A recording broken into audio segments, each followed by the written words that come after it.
A tourist looking for a good time gets a shock when he discovers an abandoned baby in his hotel room. His troubles only get bigger when he reads the note with the baby and discovers the child is his. Sam walked straight to his hotel room window and smiled as he took in the view of the street outside. Although he'd traveled annually to Cuba for business for the past few years, every visit still excited him. Sam was a nobody back home, but everyone treated him like a king here. Sam had a business meeting lined up for lunch the next day. That meant tonight was free for partying, and Sam knew all the best nightclubs in the area. The bartender offered him his first drink on the house when he arrived at his favorite club. Sam danced and drank, and a few hours later, he returned to his hotel room with a beautiful woman on each arm. No woman back home ever admired and complimented him so much as these two did, and Sam was in heaven as he let them into his room. Sam's delight faded when he turned on the light. Somebody had piled his clothes on the bed and his suitcase lay on the floor. The suitcase was shut and jerked across the floor as if alive. "Have you been robbed?" one of the women asked. Sam was circling his suitcase. He gently kicked it and leaped back in fright when a child cried out. He quickly opened the suitcase and gasped when he saw a toddler curled up inside. "This has got to be someone's idea of a joke," Sam muttered. "Look, there's a note." The blonde woman leaned over and unpinned a note from the child's shirt. Sam snatched it from her hands and opened it. "I have worked as a maid in this hotel for many years, so you should remember me, Sam. 2 years ago, we had sex in this room, and I fell pregnant. I thought I could raise our daughter alone, but I was wrong. She deserves more than what I can give her, so I'm leaving her with you. Her name is Dunya. Please take good care of her, Papa." "No freaking way!" Sam dropped the note and skidded backward, away from the child in his suitcase. He couldn't be a father. He didn't want to be a father. Coming to Cuba was the highlight of his year, a time to let loose and have fun. This was not fun.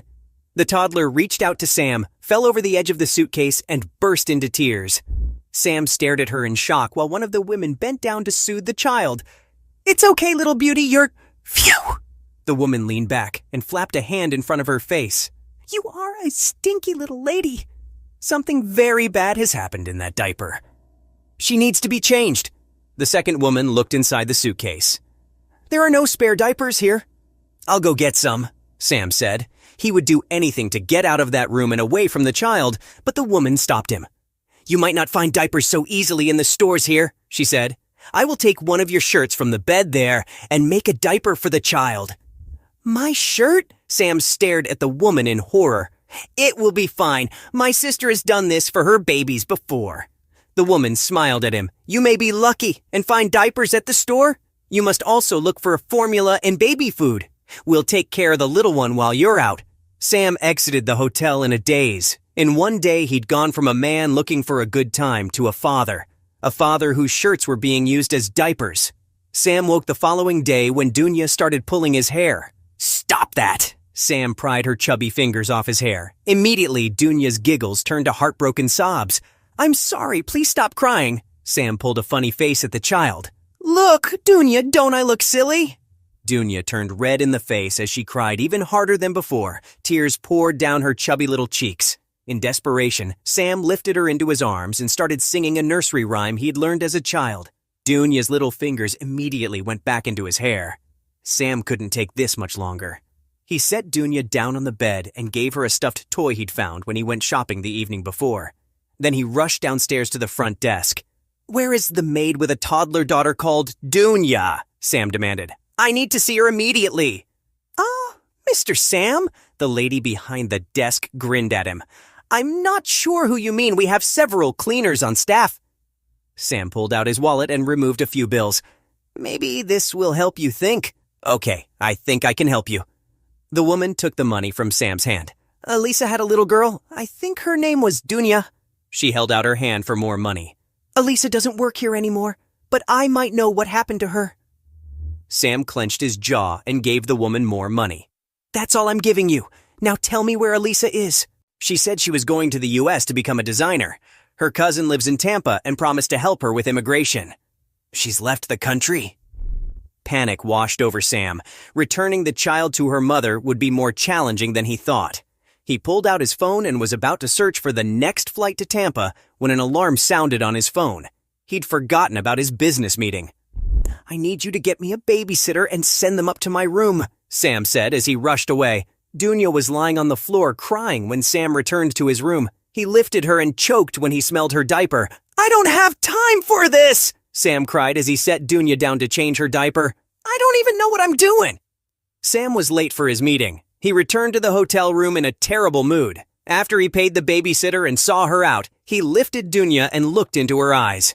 "You are going back to your mother, Missy," Sam said.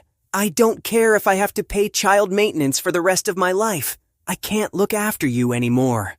Dunya babbled some nonsense and smiled at Sam. She was a cute kid, and part of him felt proud to have such a sweet daughter. But it was far too much work. Dunya would be way better off with her mother. Sam put the supplies he'd bought for Dunya into a shopping bag and went downstairs. He'd paid the woman at reception even more money to find out the address for Elisa's sister in Tampa and had written it on a piece of paper. He pinned the paper to Dunya's shirt while the cab drove them to the airport. "I'd like to buy a plane ticket to Tampa, Florida for my child." Sam set Dunya down on the ticket counter. "Her mother is expecting her and will pick her up at the airport." Sam lied. The man behind the counter arched his eyebrows. "Sir, we can't allow a child this young to travel alone. If you'll give me your and your daughter's documents and the consent form, I'll book tickets for both of you." Sam cleared his throat. "Consent form?" "Yes, sir," the man replied, his eyes narrowed suspiciously. "You cannot travel to the U.S. with your daughter unless you have a consent form signed by her mother giving you permission to do so." Sam groaned. He just wanted this entire weird experience to be over now. As he'd done so many times before, Sam solved his problem by reaching for his wallet. "I'm sure you can make an exception this once." Sam started peeling off peso notes from the stack in his wallet. "Like I said, her mother is waiting for her in Tampa, so... Are you trying to bribe me, sir?" The ticket agent set his hands on his hips. "You expect me to break laws and risk my job for a few hundred peso? I'm calling security." "No!" Sam reached across the counter, but the ticket agent had already signaled the security guards. They seemed to appear out of nowhere, tough-looking men and women who pressed through the crowd. Sam panicked. He lifted Dunya into his arms and ran. An alarm sounded somewhere overhead, and the guards shouted behind him, but Sam didn't stop. He sprinted through the airport and out onto the street. Sam tried to return to his hotel room, but there was a police car parked outside, so he kept walking. He didn't know where to go, but his aimless wandering brought him to the beach just as the sun set. Dunya had wailed for a while, but now she was asleep and felt heavy in his arms. Sam sat beside a low dune near one of the taverns lining the shore and set Dunya down on the sand beside him. "This is all your fault," Sam muttered to the child. "If it wasn't for you..." Sam put his head in his hands. It wasn't Dunya's fault her mother left her. He couldn't even blame Elisa now that he knew how difficult it was to care for a child alone. She'd said in her letter that she wanted a better life for herself and her child. Their child. Sam smoothed Dunya's hair off her forehead. What right did he have to criticize anyone after how he'd treated his daughter up to now? "Sam, is that you?" Sam looked up at the stocky man walking across the sand toward him. It took him a moment to recognize the man as the owner of one of the nearby taverns. "Jorge? Of course." The man's grin faded when he noticed Dunya sleeping beside him. "What are you doing here with this child?" Sam broke down and told Jorge everything. When he finished speaking, Jorge bent down and gently lifted Dunya into his arms. "Come inside," Jorge said. "You have many troubles, Sam, but I can help you." Jorge offered Sam a place to stay while he figured out what he wanted to do next. When Sam's money ran out a week later, Jorge offered him a job in his tavern. Sam worked hard to provide for himself and Dunya. Several times he went to his local embassy to try to sort out the mess his life had become, but fear stopped him before he reached the entrance. He didn't know how much trouble he was in after the incident at the airport, and he was terrified the authorities would take Dunya away from him. After that night on the beach, Sam realized he was responsible for taking care of Dunya. It didn't take long before he realized he loved his daughter. The thought of those first few days when he tried to get rid of her filled Sam with shame, and he was determined to make up for it. Jorge was a rock for Sam during those first few weeks. Since Jorge had 3 children, he could show Sam how to care for Dunya. It was difficult, especially on the nights when Dunya didn't sleep well, but it all seemed worthwhile when she first looked up at Sam and called him Papa. "That's right," Sam grinned and lifted Dunya into his arms. "I'm Papa, and you, little Dunya, are the best thing that ever happened to me." A few years later, Sam organized a small party to celebrate Dunya's birthday. He wasn't sure of the exact date, but had estimated it was sometime in February. Sam bought a cake from a local pastry shop and decorated their home with streamers he made himself. After breakfast, Sam put a blindfold on Dunya and led her down to the beach for a special surprise. "Is it a dolphin?" Dunya asked as they walked. "Or a whale?" Sam laughed. Dunya was already out of breath, so he lifted her onto his shoulders. "No, sweetheart, but I hope you'll like it very much." Dunya squealed with excitement when she saw the jet ski Sam had loaned from Jorge. Sam slowly rode around with Dunya, but she insisted he go faster. He sped up and couldn't stop himself from smiling as he listened to his daughter's delighted shrieks as they skimmed over the water. Sam decided to give Dunya one last treat as they headed in. He sped up the crest of a wave. He and Dunya hung in the air for a moment, but then they crashed down onto the water. Dunya's cry of delight was abruptly cut short as she thudded against his back. "Are you okay, sweetheart?" Sam turned just in time to see his daughter fall off the back of the jet ski. Sam dove into the water. He found Dunya and brought her to the surface, but she wasn't breathing. "No! Oh God, no!" Sam clambered back onto the jet ski with his daughter. She lay limply in his arms as he raced back to shore. The next few hours passed in a daze as Sam performed CPR on his daughter while waiting for the paramedics, held her limp hand in the back of the ambulance, and paced in the hospital hallway while the doctors treated Dunya.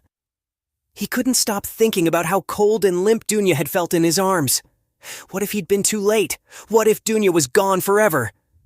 Sam sank into a chair and began to sob. A few minutes later, he felt a hand on his shoulder and looked up.